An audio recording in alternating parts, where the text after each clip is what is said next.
The room went silent the moment she stepped onto the mat. A quiet woman in loose, worn-out training clothes, hair tied back simply, eyes lowered as if she wished she could disappear. She wasn't like the others. Not loud, not muscular, not dressed in fancy gear. And in this particular jiu-jitsu academy, that made her an instant target. A few students whispered loudly enough for her to hear. Is she lost? She looks like she's never thrown a punch. Why do beginners always look terrified? The instructor sighed in annoyance. Ma'am, this is advanced class. I know, she said quietly. I signed up. That only made them laugh harder. Then the black belt of class, tall, cocky, and known for showing off, stepped forward with a grin. Coach, he said, let me test her. If she can last 10 seconds with me, she can stay. Everyone cheered like they were about to watch a comedy show. The woman didn't argue. She simply nodded and stepped into position. The black belt smirked and whispered, Don't worry, I'll go easy on you. The instructor shouted, Go! What happened next looked almost unreal. The quiet woman moved first, not with hesitation, but with explosive precision. A grip, a sweep, a pivot so fast most students didn't see the transition coming. Before the black belt even understood what had happened, he was on the ground, trapped, his arm locked tight. Tap, tap, tap. He slapped the mat desperately, face twisted in panic. 14 seconds. Exactly 14 seconds. The room froze. The instructor's jaw dropped. Students who had laughed fell silent. Even the black belt stayed on the ground for a moment, staring up at the ceiling, humiliated. The woman calmly released him and stood, brushing off her hands like nothing happened. The instructor finally found his voice. Where did you learn that? She gave a small smile. My father teaches jiu-jitsu. I've trained since I was 6. A wave of realization washed over the room. The black belt got to his feet, face flushed. Rematch. She shook her head. Maybe another day. She walked to the back of the room and knelt quietly on the mat as if she hadn't just shattered every ego in the dojo. But the humiliation wasn't over. Not for the black belt. Not for the instructor. Not for anyone who mocked her. Because the quiet woman had come here for a reason. One she hadn't revealed yet. And it was about to change everything. The black belt couldn't sit still after what happened. His pride was bleeding, and everyone could see it. He paced back and forth, shooting angry glances at the quiet woman, kneeling calmly at the back of the mat. The instructor pulled him aside. Leave it. She's clearly trained. But the black belt shook his head violently. No, nobody embarrasses me in my own dojo. He marched back toward her. You came here for something, he said, voice tight. People like you don't just walk into advanced class. What do you want? She looked up at him with a calmness that made him even more uneasy. I'm just here to train. You could have done that anywhere, he snapped.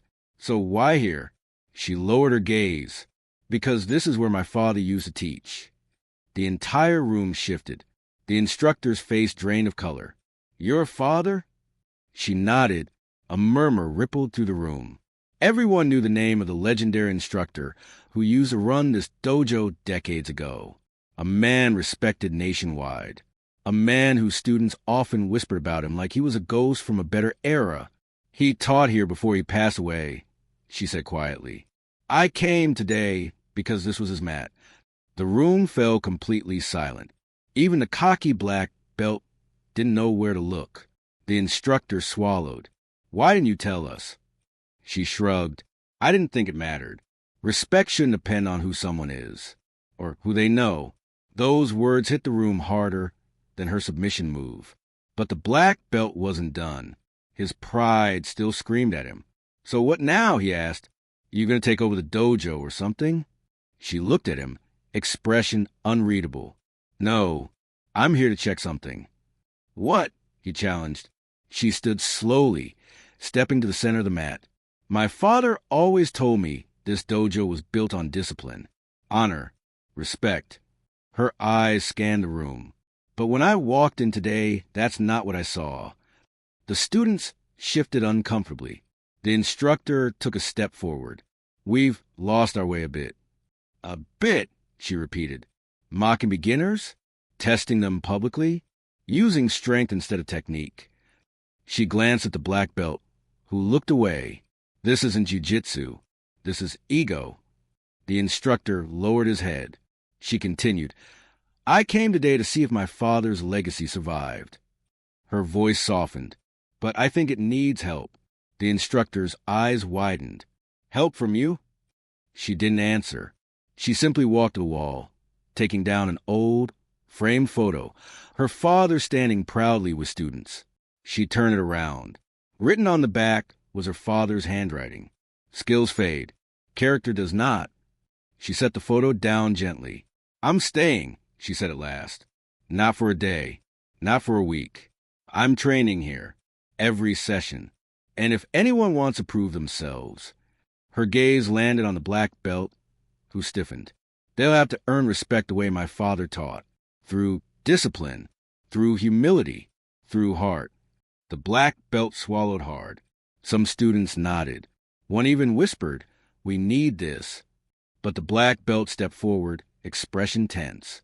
If you're staying, then I want another match. A real one. Full rules. No excuses. The room gasped. The woman looked at him calmly, as if already expecting this. All right, she said, but not today. He blinked. Why not? Because today, she said, tie her belt tighter. You need to learn something more important than winning. The black belt frowned. What's that? She stepped closer, voice soft but unshakably firm. How to lose with honor. The black belt froze. The room held its breath, and the story was far from over. The black belt's jaw tightened, but he said nothing. For the first time since he'd earned that belt, someone wasn't challenging his strength. They were challenging the part he had ignored for years, his pride. The quiet woman walked past him and toward the far corner of the dojo. The students cleared a path automatically, their eyes following her like she carried something sacred. She stopped at a stack of old mats that hadn't been used in ages, and brushed off the dust. These, she said softly, were my father's favorites. The instructor blinked. We kept them in storage. Thought they were too old to use. She smiled faintly. That's the thing about good foundations. They don't fall apart easily. She turned. Unlike egos, a few students swallowed nervously. The black belt clenched his fists. You keep talking like you know everything. She looked at him gently. I don't, but your reactions are telling me you still think this is about you. He opened his mouth to argue, but closed it again. The instructor finally stepped forward. Class, pair up. We're doing something different today. The students stared. Everyone sensed a shift. No drills. No bragging.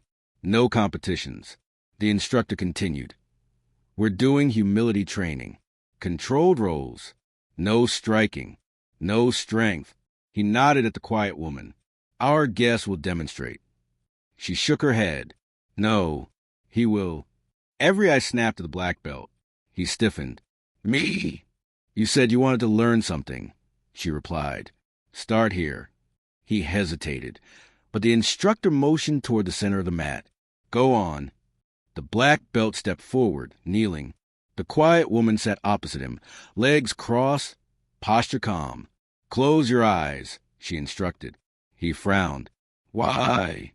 You rely too much on sight, on reading opponents like threats. Jiu-Jitsu is about feel, breath, energy. She exhaled slowly. Close them. Reluctantly, he obeyed. She guided him through simple movements, not submissions, not sweeps, just flow, breathing, soft contact, relaxation. Something strange happened. The student stared as the black belt softened. His shoulders loosened. His breathing deepened. The frustration seemed to leak out of him.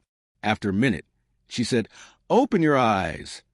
When he did, he looked different, like a balloon that had deflated, leaving behind the shape of someone human again. She smiled gently. That was a lesson. He frowned. What lesson? That when you stop trying to overpower the world, you finally feel it. The black belt swallowed hard. Even he couldn't deny what he felt. a calm he hadn't experienced in years. Before he could respond, the dojo door opened. A man in a gray suit walked in, carrying a folder. Everyone turned. The instructor blinked. "Can we help you?" The man scanned the room until his eyes landed on the quiet woman. "There you are," he said. "We've been looking for you." The woman sighed softly. "I told you not to send anyone." The man hesitated. "But the board needs your signature." The room froze. "Board?" The instructor's eyes widened. "You're on a board?" The man corrected him. "No, sir. She owns the organization.